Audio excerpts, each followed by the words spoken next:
Hello YouTubers, Alaska Prepper here. Well, ladies and gentlemen, I hope that you all had a very Merry Christmas indeed. And I just hope that next year will be a better year than this year. However, you all know that we have a lot of challenges ahead, ladies and gentlemen, so we must continue to prepare. Now, today I have so much news to cover with you all. And I'm going to go ahead and I don't even know how many videos I'm going to be putting out today, because a lot of this news is really standalone news that we should concentrate on one video at a time. However, we'll see what happens, but expect at least 2 or 3 more videos from me today. And the next one that I'm going to be putting up, ladies and gentlemen, is a reaction video that is going to pretty much solidify what a lot of people have been talking about as far as how it is that a population is conditioned to accept whatever the government says. But let's go ahead and talk about this one first. National Guard pay delayed after Congress celebrates itself for spending $1.7 trillion.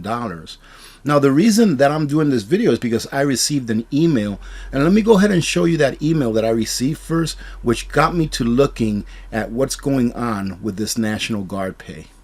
My husband is a Naval Reserve officer.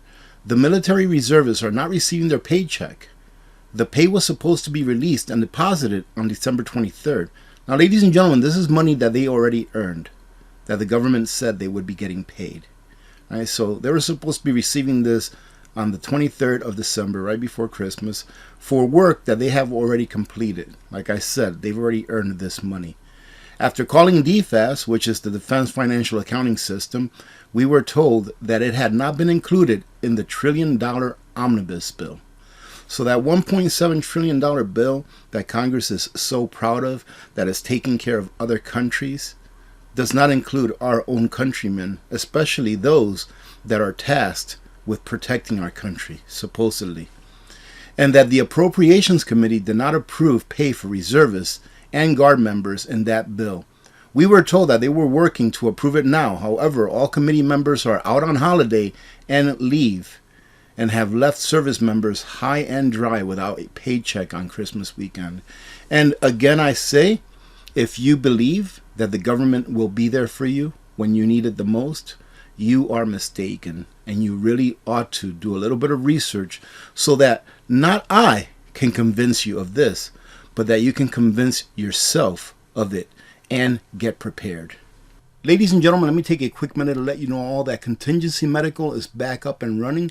So for those of you that wanted to get a Contingency Medical pack over the weekend, they are back up and running. And remember that I talked to the CEO and he agreed to turn my Alaska Prepper 10 code from $10 off to 10% off. So make sure that you use that code to get 10% off, which comes out to about $30 or so, depending on what size pack you get.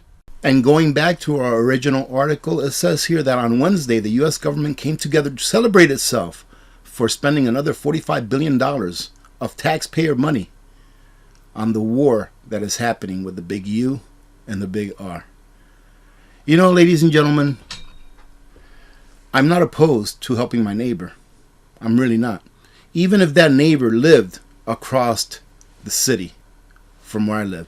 Even if that neighbor lived way across, far away from where I live. I'm not opposed to helping my neighbor. But shouldn't we help our brothers and sisters first? Meaning the American people first? I would say so.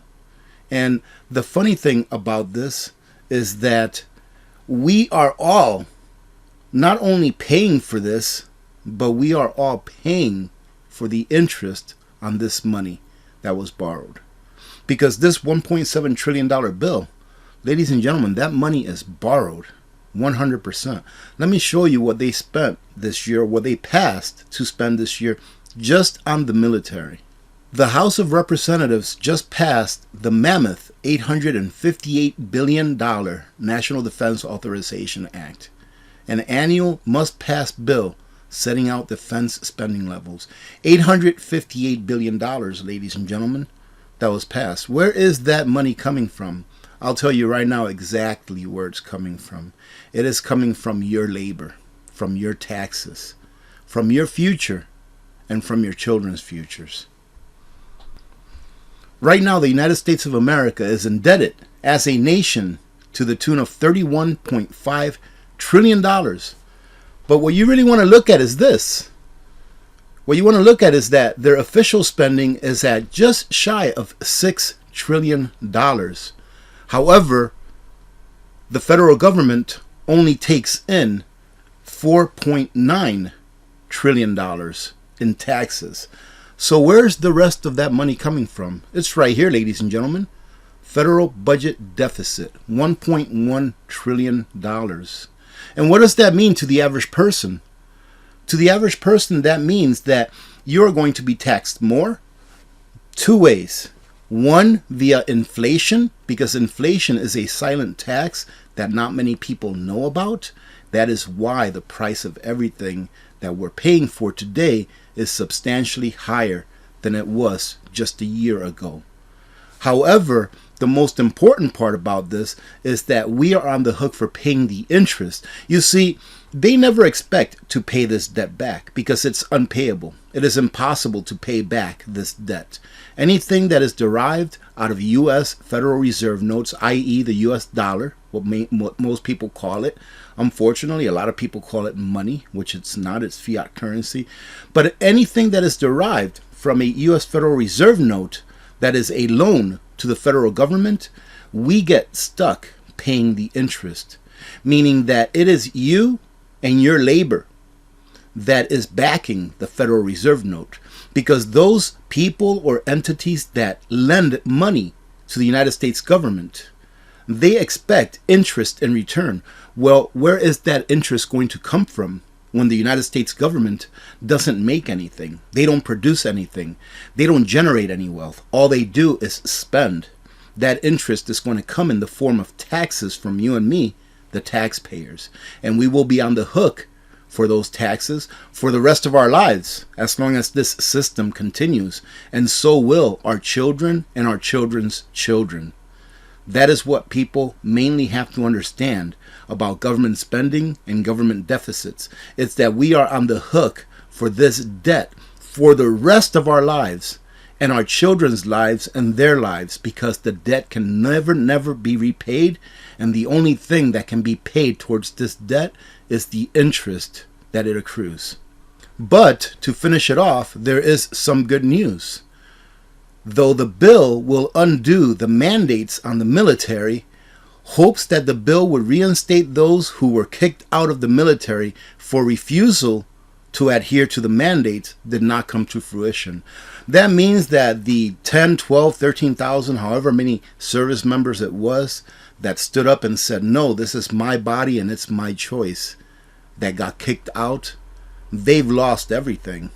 Especially those that were military careerists.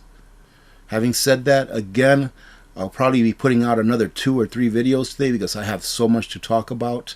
But this is what tells you, ladies and gentlemen, that you must be prepared. Because if you're not prepared, what's going to happen the day that you really need the government? They're not going to be there for you. Or they might be there for you if they say, I will help you.